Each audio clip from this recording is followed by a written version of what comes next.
Um quarto silencioso no dormitório da Universidade de Tampa se tornou o cenário de um trágico mistério em 27 de abril de 2024. As colegas de quarto de Brianna Moore ouviram o choro de um bebê e descobriram sangue em um banheiro compartilhado. Elas pediram ajuda. Quando a ambulância chegou, Brianna negou estar grávida, mas no dia seguinte tudo mudou. Dentro de uma lixeira, os colegas de quarto encontraram uma toalha ensanguentada enrolada em um recém-nascido morto e a polícia foi acionada.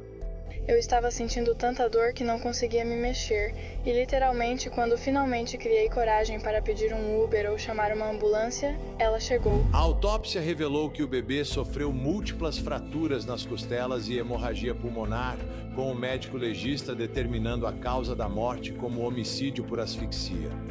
Não estava se mexendo, então procurei por um batimento cardíaco e não senti nenhum. Brianna Moore passou quase 2 anos sob custódia, acusada de homicídio agravado e negligência infantil. Mas agora ela foi liberada. Fique bem aí e mostre que este não é aquele monitor fininho. Este aqui tem vários centímetros de espessura. Agora, com o julgamento se aproximando, o que a defesa vai dizer? Que evidências o júri vai ouvir? E será que Brianna Moore vai ser condenada por matar seu recém-nascido? Existem casos demais como esse. E, infelizmente, esse não será o último. Um recém-nascido morto encontrado no lixo, uma jovem mãe acusada de matar o próprio bebê. Neste caso, Brianna Moore ficou sob custódia por 2 anos, mas agora ela foi liberada. Por que isso aconteceu? E neste episódio você vai ouvir as palavras da própria ré. Além disso, vamos mostrar as provas que o júri não verá. Eu sou Vini Politan. Vamos investigar.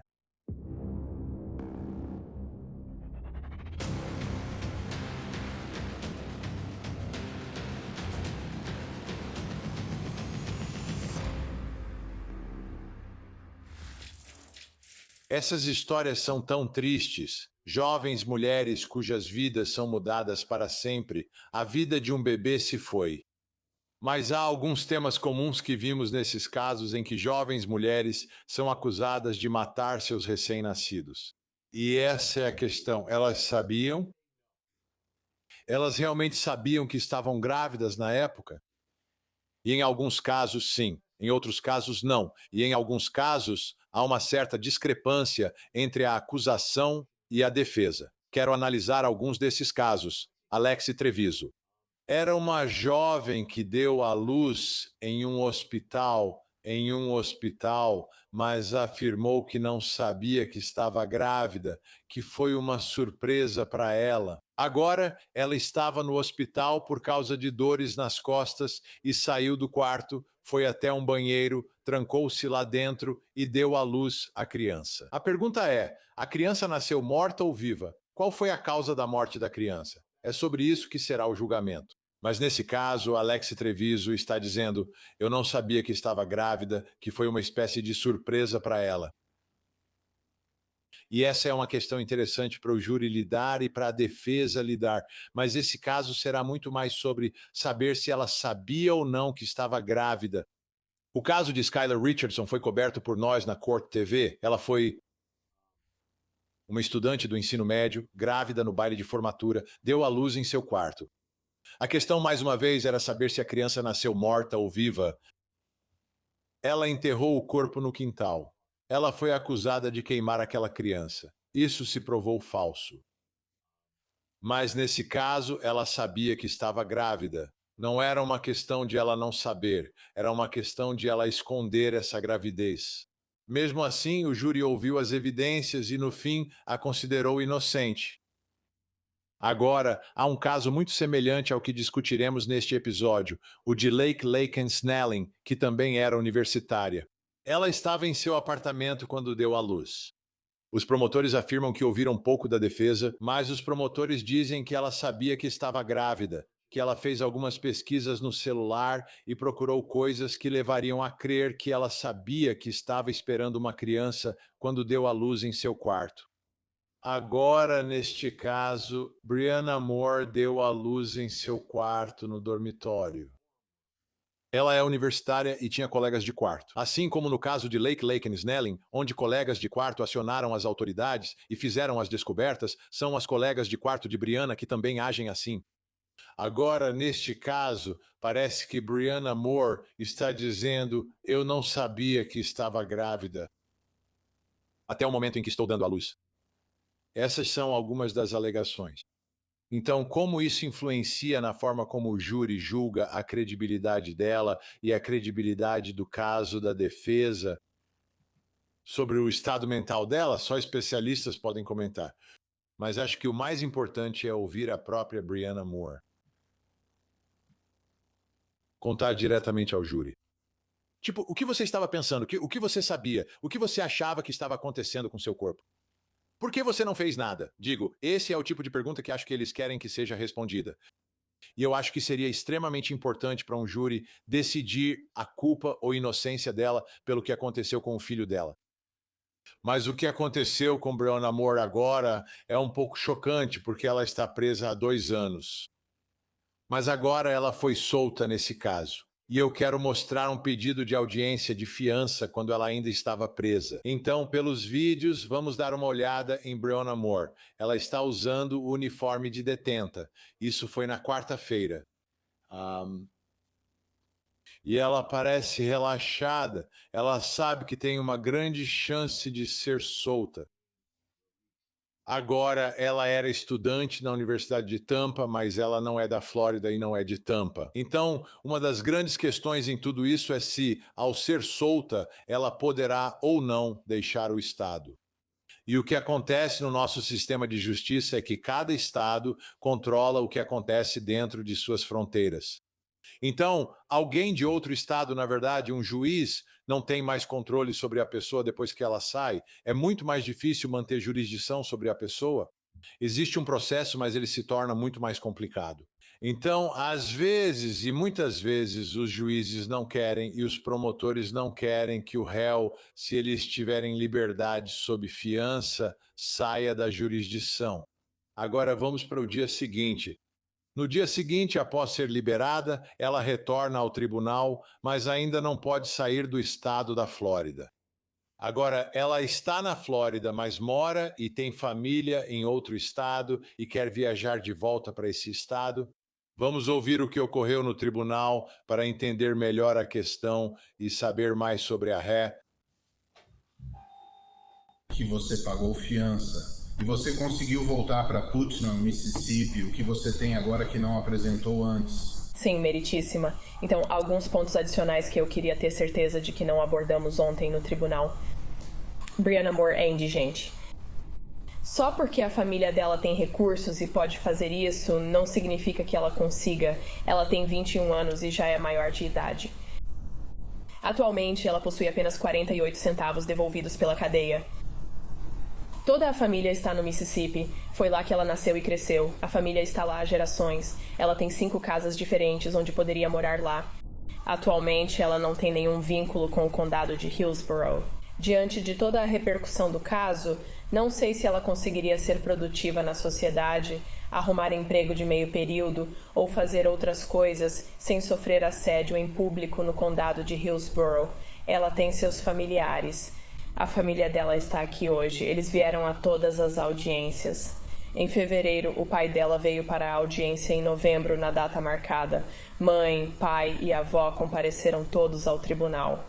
Então, a suposição ou alegação do Estado ontem de que ela é um risco de fuga e não vai voltar ao tribunal está incorreta. A família dela esteve aqui mesmo quando nem precisava estar. Eles viajam de carro ou avião do Mississippi sempre para apoiar a filha. A senhorita Moore foi liberada com a tornozeleira eletrônica. É de um plástico rígido. Não é algo que você possa cortar. Então, ela está sendo monitorada. Eles não conseguem definir parâmetros para que ela não saia do Mississippi, da cidade ou do condado onde está, exceto quando viaja para o tribunal. O argumento do Estado de que ela representa risco de fuga precisa ter base factual para comprovar isso. Ela não possui passaporte. A carteira de motorista dela está vencida, pois expirou enquanto estava presa. Agora, ela não tem como se locomover ou dinheiro para ir a qualquer lugar. Então, poder estar com a família dela, sendo apoiada por eles, a comunidade de lá é carinhosa e a apoia. Ela poderia conseguir um emprego, passar tempo com a família dela enquanto isso e, claro, compareceria pessoalmente a todas as audiências judiciais conforme exigido daqui para frente. Não houve nenhuma mudança nas circunstâncias e não foi apresentada nenhuma evidência a este tribunal de que houve uma mudança nas circunstâncias. Sem mudança nas circunstâncias, este tribunal não pode alterar a fiança fixada pelo juiz Savelli na audiência anterior de detenção pré-julgamento quando ouviu testemunhas e colheu depoimentos. Foram apresentadas a ele evidências que apoiam as acusações do Estado. Deixe-me falar com ela por um segundo. Argumento interessante, certo? Os promotores estão se baseando na lei e a defesa está contando com um certo nível de simpatia e alguns fatos e circunstâncias em torno da libertação dela e o que vai acontecer. É quase como se a defesa tivesse vencido ao conseguir pagar a fiança e tirá-la da detenção preventiva antes do julgamento. Mas parece que ela está em uma situação pior porque não consegue arrumar um emprego, não tem conexões com ninguém no condado de Hillsborough e está basicamente perdida. Bem, isso é meio que... Bem, você pode voltar para a cadeia se quiser, se precisar de um lugar para ficar no condado de Hillsborough. Provavelmente essa é a posição dos promotores aqui. Então, as circunstâncias não mudaram. Para permitir que ela saia do estado, o juiz teria que fazer algum tipo de constatação de que, ok, agora, à luz de X, Y e Z, podemos deixá-la ir por algum motivo. O ponto é, ela representa risco de fuga? Esse é o grande problema. Será? Se ela comparecer e a família dela comparecer? Acho que essa é a verdadeira decisão que o juiz precisa tomar aqui. Vamos ouvir.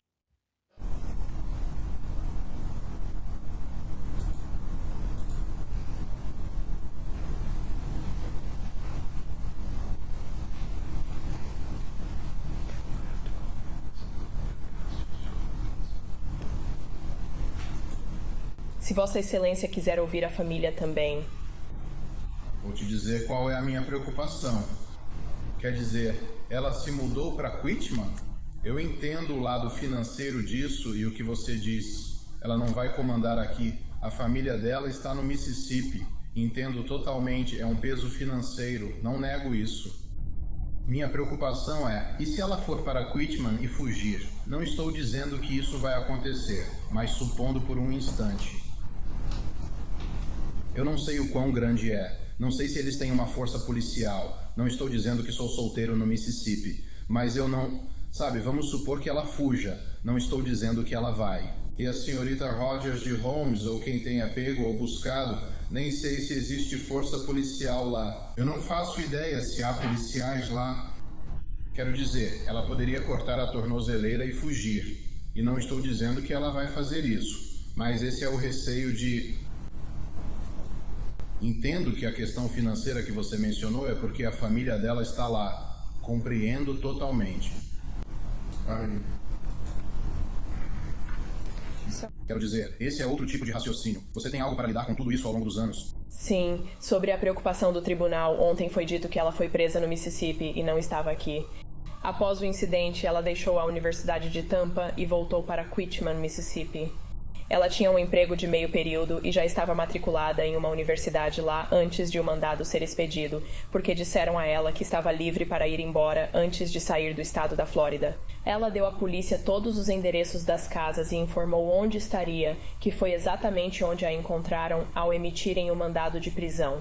Há uma presença policial lá. Eles poderiam detê-la ou verificar se ela está lá. Eu não sei quanto controle a Flórida tem sobre o Mississippi, mas além disso, com a tornozeleira eletrônica e tendo que mostrar o monitor para o tribunal, é um anel de plástico rígido. Mas você pode, quero dizer, vamos ser realistas. Você pode, quero dizer, eu sei que tinha algumas pessoas que estavam vendendo algumas. E você pode meio que se adaptar se precisar. Não estou sugerindo que ela esteja fazendo isso. Não estou dizendo que ela está. Não quero que você pense isso. Minha preocupação é que ela está em outra jurisdição. Bom, também tem o fato de que ela pagou a fiança, a fiança está paga. Tem um agente de fianças, tem uma empresa de monitoramento por GPS. O agente de fianças, junto com a família, garantiria que ela voltasse ao tribunal. Caso contrário, são $26 mil que o agente de fianças perderia. Esse monitor de GPS é de alta tecnologia. É melhor do que o que é fornecido localmente pela cadeia quando as pessoas são liberadas. Realmente não dá para cortar. É monitoramento 24 horas por dia. E pode apostar que, não há nenhuma evidência disso. O agente de fianças entregaria para Dog, o caçador de recompensas, se ela tentasse fugir. Mas ela não vai fugir. Nem fugiu após a investigação policial, podendo ter ido a qualquer lugar do mundo. E onde eles a encontraram? Em casa. Então, é possível? Sim, tudo é possível, mas na prática ela não vai fugir. Estivemos em contato o tempo todo com a família dela, com ela. Nem o Sr. Dixon nem eu temos qualquer preocupação de que ela vá fugir, já que a família dela pode apoiá-la e trazê-la de volta. Quando eles voltaram ao tribunal mesmo quando não precisavam, junto com o monitoramento por GPS e o agente de fiança, isso também garantiria a presença dela no tribunal. É exatamente para isso que as condições de fiança são exigidas, para garantir o retorno da pessoa ao tribunal, não para limitar a vida dela de outras formas. Claro, Sr. Dixon, posso ajudar? Sim, eu só queria que o tribunal visse o monitor de fato. Não é um monitor comum, seria preciso algo muito potente para quebrar isso. Estou falando sério. Eu acabei de ver e não consigo acreditar. Isso é um objeto sério. É como uma bola de ferro e corrente. Então, se eu puder pedir para ela se aproximar e ficar bem ali e mostrar que isso não é aquele monitor fininho. Esse aqui tem vários centímetros de espessura, certo? Além disso, eu queria ressaltar que ela cooperou totalmente com essa investigação desde a primeira vez que falou com as autoridades, deu várias declarações para a polícia, respondeu a todas as perguntas. Os restos mortais da filha dela foram entregues a ela ao final da investigação. Ela os levou para casa em uma urna. Os restos mortais cremados estão na casa dela. Ela se formou na Universidade de Tampa daquele ano. Então estou me expressando mal. Ela terminou o semestre passando nas disciplinas e se transferiu para outra universidade. Ela estava lá no Mississippi naquele semestre. E do nada essa prisão aconteceu. Eu perguntei ao detetive Kimmel por que você simplesmente não pediu para ela voltar para Tampa. Mas ela foi totalmente cooperativa e respondeu a todas as perguntas. E isso está refletido nos relatórios policiais. Isso é indiscutível. Ela e sua família participaram de todas as audiências e estiveram totalmente envolvidos no caso. Fizemos um levantamento completo das provas e estamos prontos para o julgamento. Então, não havia razão para ela fugir nem indícios de que faria isso. Sem antecedentes criminais. Ela estava aqui com bolsa de estudos. Agora ela se transferiu para outra universidade e estava no 2º ano quando este caso foi iniciado 5 meses após o incidente. Então, ela está totalmente cooperativa, certo? Vou precisar te diagnosticar com algo agora. Acho que isso cobre tudo, menos as questões de dinheiro. Fale com nossa assistente judicial para saber as datas do tribunal sobre as questões financeiras. Há mais algum assunto além daquelas 2 questões sobre a fiança? Tem mais algo? Não há nada da defesa neste momento.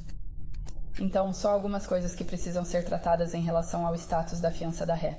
O endereço dela não está atualizado com o cartório e as informações do fiador dela também não estão atualizadas com o cartório. Considerando que ela está em liberdade sob fiança com monitoramento, o tribunal e o Estado têm direito aos relatórios de monitoramento, porque o fiador dela aparentemente não é local, de acordo com os documentos apresentados ao cartório e ao sistema judiciário. Então você quer o novo endereço dela? Precisamos dos endereços para constar no registro, pois não aparecem nos documentos da cadeia, assim o tribunal fica ciente. E se houver algum problema com a falta de comparecimento, as autoridades policiais saberão os endereços que ela forneceu. Tem um endereço para registrarmos? Não, a família está em um Airbnb até o fim de semana. E enquanto analisamos opções de onde ela poderia ficar aqui na região, nada foi reservado ainda porque, obviamente, isso tem um custo para a família. Isso é um problema, pois ela não deveria ser liberada sob fiança sem endereço fixo. Ela tem um endereço onde está ficando atualmente. Ela não deveria ser liberada sob fiança sem endereço fixo, que deve ser atualizado no cartório. Seu endereço fixo é em Cleveland? Não, o fiador precisa de um endereço onde possa encontrá-la aqui, então ela deve ter um endereço permanente. Ela precisa ter esse endereço registrado com o cartório. O endereço dela precisa estar atualizado com a cadeia, e o fiador dela também precisa ter esse endereço. Por causa de tudo isso, o Estado tem direito a esse endereço. O tribunal também. Entendo, mas não posso obrigá-la a isso no hospital. Ela precisa ficar lá muito tempo. Sei disso. Preciso dar um tempo para ela achar um lugar. Quanto tempo seria razoável? Não posso pedir que vá ao hospital buscar um endereço inexistente. Claro, eu concordo com o tribunal. O problema é que ela não deveria ter conseguido ser liberada sob fiança com um fiador sem aquele endereço permanente. Então isso já está feito, certo? O que digo é que ainda podemos decidir qual prazo é razoável. Acho que vamos com 7 dias, como o Estado exige, para que ela tenha endereço permanente e isso seja informado ao cartório, cadeia, tribunal e ao Estado. 7 dias úteis, certo.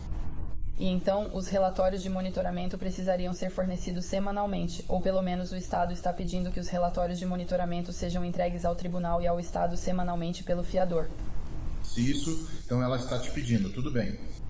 Se o Estado puder fornecer uma minuta de decisão com tudo isso, para que saibamos exatamente quem, quais endereços de e-mail e tudo mais, isso seria enviado para ela, certo? Obrigada. Certo, obrigado. Acho que o processo pode cobrir...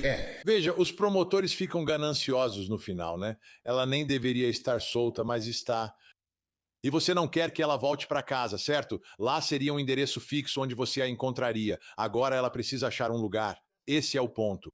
É um beco sem saída. Você não pode ser solta por não ter moradia fixa, mas sua moradia é fora do estado e não queremos que você vá para lá.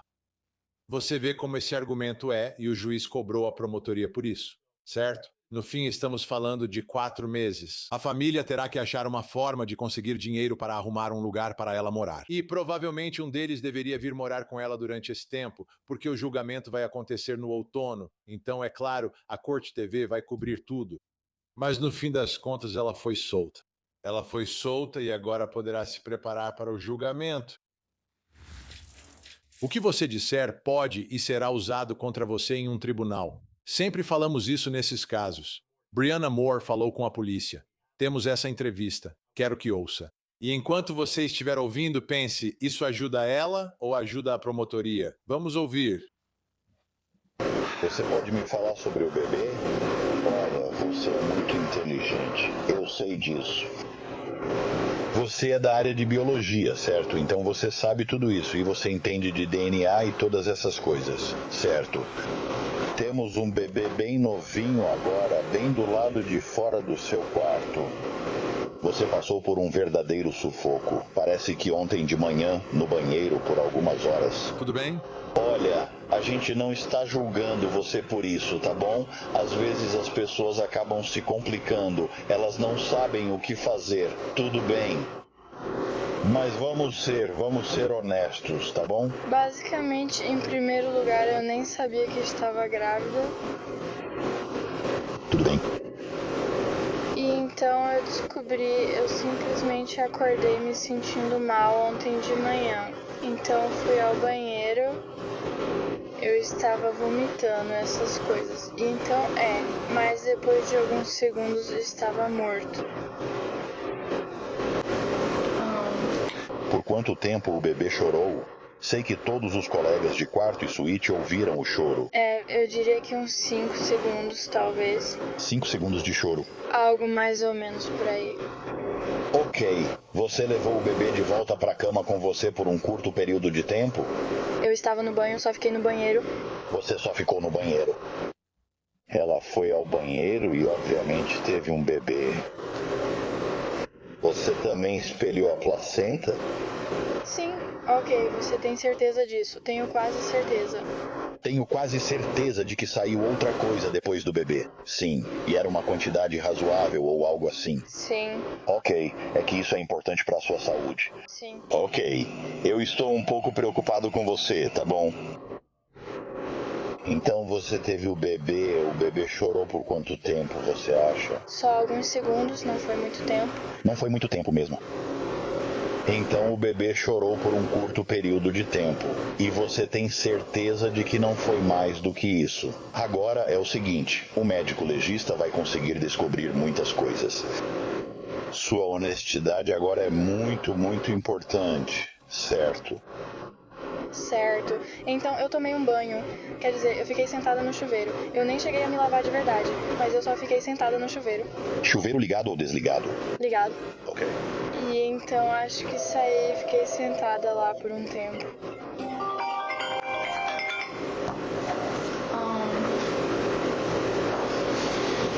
Fiquei sentada lá por um tempo. Tentei limpar um pouco do sangue. Então, eu simplesmente fiquei sentada lá. Só isso mesmo. E depois que você ficou sentado lá, o que você fez então? Bem, ele não estava se mexendo, então eu tentei sentir os batimentos cardíacos, mas não senti nada. Onde você sentiu? Bem aqui. Ok, no peito. Sim. E então não estava se mexendo. E eu fiquei assustada. E... sim. Sim, ok. O que você fez depois? Eu vi a Flor sentada no chão do meu quarto e fui dormir porque estava cansada. E eu não tinha dormido bem, obviamente. Quer dizer, eu tirei um cochilo. E então, quando eu levantei, eu simplesmente não fazia ideia do que fazer. Você sabe quem é o pai? Você já fez algum cálculo de quando acha que ficou grávida? Hoje eu fiz umas contas por alto. Sim, eu acho que ia perguntar qual seria a sua opinião. E eu acho que foi... Eu não sou um especialista, tá? Quando eu pesquiso no Google, eu encontro 280 dias. Você sabe quando isso seria? Isso teria sido em julho. Julho.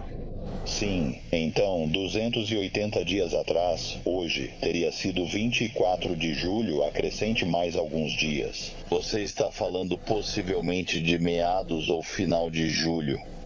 O bebê estava praticamente a termo, e não estou dizendo que não nasceu uma semana antes ou 10 dias antes, mas a termo, ok? Então, com certeza não foi 1 ou 2 meses antes. Então, teria sido... Quando você chegou na Flórida... Em agosto. Em agosto. Então tinha que ser em casa. Alguém se despediu? Uma despedida. Você tinha um namorado lá em cima para quem se despediu ou algo assim antes de vir para cá? Não, eu sinto que... Espera, estou tentando lembrar, desculpa. Eu sinto que... Tem alguma maneira de eu olhar meu celular para ver isso? Sim. Vamos te devolver seu celular. Sim. Mas teria sido em julho. Quão assustado você ficou no banheiro depois que você deu à luz? Eu estava apavorada. Então eu sei que você deu à luz. O bebê chorou. E então você praticamente pegou o bebê imediatamente para garantir que os colegas de quarto não ouvissem o que estava acontecendo? Porque eu sei que você estava tentando ser bastante discreto durante tudo isso. Sim, eu segurei depois. Quer dizer, ele ficou lá por alguns segundos e então eu segurei. E você segurou? Desculpe, fui orientada a não responder essas perguntas. Por quem, seu pai? Ok. Interessante. O bebê chorando, isso é importante. Isso é prova de vida e pode ser prova capaz de afastar qualquer dúvida razoável. Essa entrevista policial não está ajudando Breonna Moore. Não está ajudando ela em nada. Vamos ouvir mais um pouco. Quando conversamos outro dia, você descreveu meio que segurando o bebê, apertando ele contra o seu, sabe? Peito, região do tórax, e o rosto do bebê estava voltado para você. O bebê ainda tentava chorar um pouco e você só queria manter tudo mais silencioso? Eu não tenho certeza. Você está... Só não tem certeza. Me desculpe. Eu só não tenho certeza. Eu não tenho certeza. Eu não sei se dizer que não tenho certeza vai responder algumas das perguntas que as pessoas vão querer que sejam respondidas. Você tem 19 anos, entendo que estava apavorado. Você está no banheiro, deu à luz e o bebê chorou. Quanto tempo você acha que segurou o bebê ali? Não tenho certeza. Essa entrevista vai ser só sobre eu segurar o bebê? Não, vamos falar sobre outras coisas também. Mas é uma pergunta que precisa ser respondida. Sim. Essa é uma pergunta bem importante. Você pode me dar um tempo para pensar sobre isso e talvez responder mais tarde? Você já é adulto. Pode fazer praticamente o que quiser. Mas posso te dizer agora mesmo que há pessoas esperando para saber se o que você disser sobre o que estava pensando naquele momento é verdade. Sim. Ir embora e depois ter tempo para o que as pessoas vão considerar como inventar uma história, talvez não seja a melhor ideia. Eu diria, quer dizer, eu realmente não tenho noção de quanto tempo as coisas duraram. Mas eu provavelmente segurei por... Acho que segurei por uns 10 minutos, talvez por aí. Beleza. E, obviamente, em algum momento, o bebê parou de se mexer, certo? E foi aí que você colocou o bebê na toalha. Certo? Você se limpou um pouco, limpou o bebê um pouco e acabou tirando um cochilo e depois reavaliou o bebê e então determinou, sabe, o bebê e provavelmente vocês estavam em modo de pânico total. É o que eu imagino, né? E você não parece ser uma pessoa que sai correndo em pânico, toda agitada. Eu imagino que você internaliza muita coisa e tenta pensar nelas da melhor forma possível. Quero dizer, acho que sim. Eu não sou do tipo que sai correndo, toda agitada e em pânico. Eu meio que tenho uma cabeça mais científica e tento descobrir como resolver o problema, por assim dizer. Sinceramente, muitas vezes, quando fico em pânico, eu tento simplesmente tirar isso da minha cabeça, ou então acabo pensando demais sobre o assunto. Ok, você estava tentando silenciar o choro para que os colegas de quarto não ouvissem, porque todos os 3 colegas de quarto ou de suíte ouviram o bebê chorar. Eu só coloquei. Eles não reconheceram na hora porque não fazia sentido, sabe? Mas depois, quando viram tudo, passou a fazer sentido para eles. Quer dizer, eu meio que coloquei a cabeça dele mais ou menos aqui e parou. Beleza. Beleza. Para de chorar. Beleza. É realmente notável. Primeiro que você fez o parto sozinha e segundo que conseguiu fazer isso em tão pouco tempo. Eu sei. Isso ocorre com quem já teve muitos filhos. Quando percebi o que estava acontecendo, fui ao banheiro e estava sentindo tanta dor que não conseguia me mexer. E, literalmente, quando finalmente criei coragem para pedir um Uber e chamar uma ambulância, o bebê veio. Foi difícil. Estava vindo. Posso comentar sobre isso? Você ia pedir um Uber ou chamar uma ambulância? Você estava com o celular no banheiro? Sim, eu literalmente já estava com o aplicativo aberto. E enquanto eu digitava, eu pensei, não dá. Isso é... Vai ser um posso perguntar. Sei que as pessoas vão perguntar. Ok. Então você ia ligar, mas aí o bebê veio. Obviamente, isso provavelmente você não consegue ligar enquanto isso está acontecendo. Certo. Depois que sai, e você sabe, depois que você segurou, ou você sabe, o bebê ou colocou ele de lado. Por que você não pegou seu telefone e ligou então? Quer dizer, acho que eu só estava com medo naquele momento. Eu não sei. Eu estava bem. E... Agradecemos sua honestidade. Você tem sido muito cooperativo e útil. Sei que essa é uma experiência muito traumática para você. Olha, eu não acho que você seja uma má pessoa. Sabe o que quero dizer? Eu não acho que você tenha, feito nada, sabe, insano. Mas no fim das contas eu quero que você realmente reflita sobre, suas ações e tudo o que aconteceu. Se você sentir que há algo que não sabemos, ou algo sobre o qual não foi totalmente honesto, sabe o que quero dizer? É muito importante que você nos diga isso. Nós vamos analisar isso. Muitas pessoas vão analisar. O Ministério Público vai olhar para isso. Imagino que você viu que saiu nos jornais, certo? Saiu nas notícias que um bebê foi encontrado no campus. Ok, agora eles não têm a história completa. Isso é certo. E quanto ao meu nome? É só isso? Não, agora não é. Em algum momento, tudo isso passa a constar nos registros. Tudo bem. Elas realmente se tornam registro em algum momento. Mas há muitas pessoas analisando isso e tentando entender as coisas. Vai haver muita gente que vai ter muita empatia por um jovem de 19 anos em uma situação assustadora, certo? Mas muitas dessas pessoas querem respostas muito sinceras sobre como as coisas aconteceram.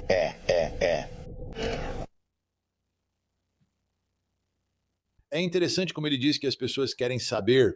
Ele é a pessoa que quer saber, certo? Ele é o investigador. Quer dizer, para alguém brilhante, ela está alheia ao que ocorre nesta entrevista. Aquilo foi praticamente uma confissão. Ela está segurando o bebê está chorando. Ela segura o bebê por 10 minutos e então o bebê para de chorar. É isso, e então você vai ter o legista com as lesões que a criança sofreu. Você junta as peças.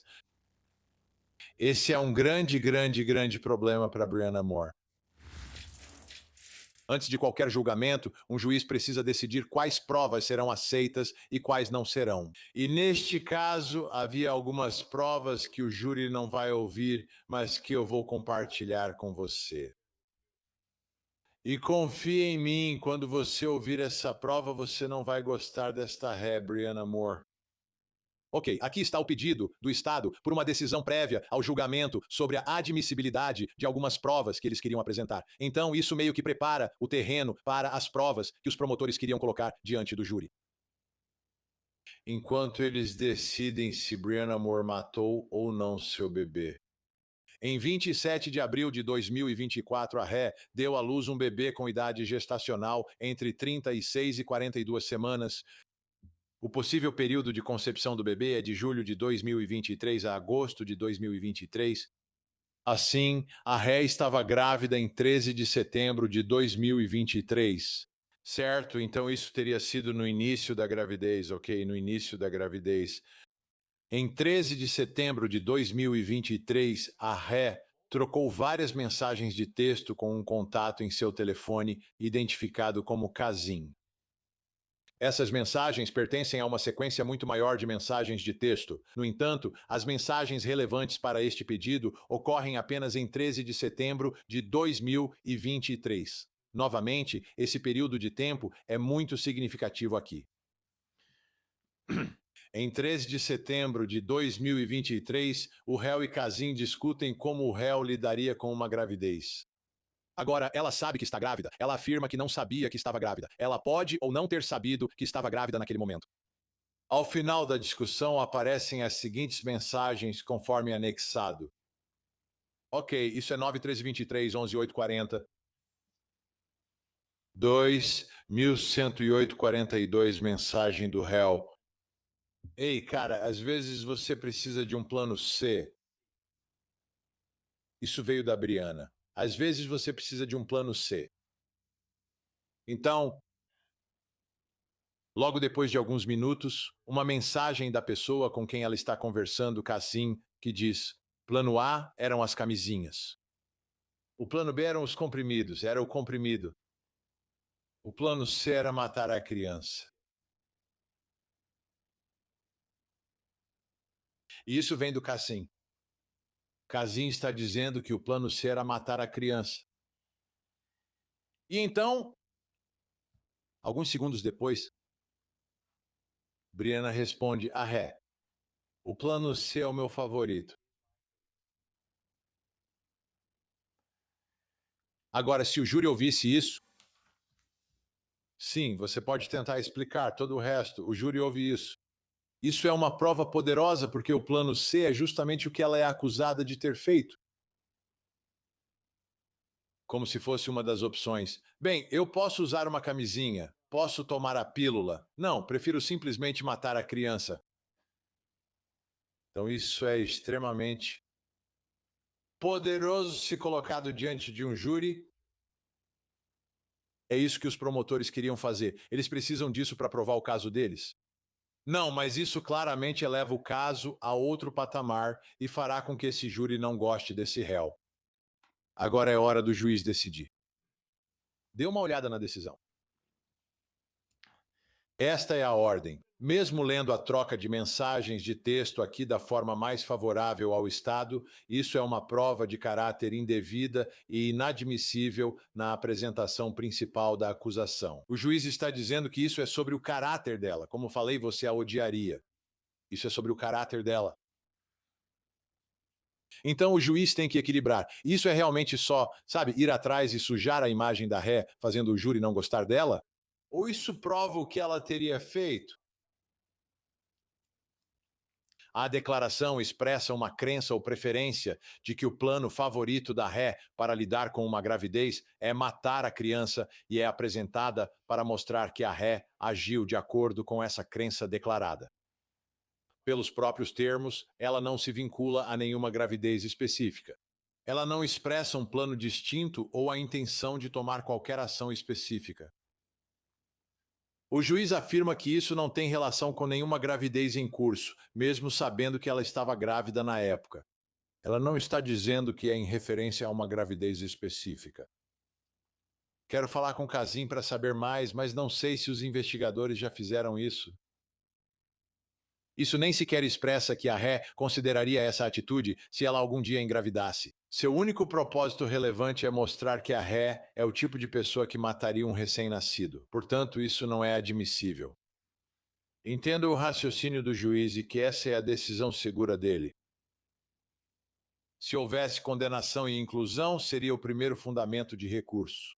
Assim, o tribunal conclui que a troca de mensagens de texto é uma prova de caráter inadequada e, portanto, não é admissível na apresentação principal da acusação. O tribunal deixa em aberto a possibilidade de que a ré possa abrir espaço para esse tipo de prova durante a apresentação principal da defesa.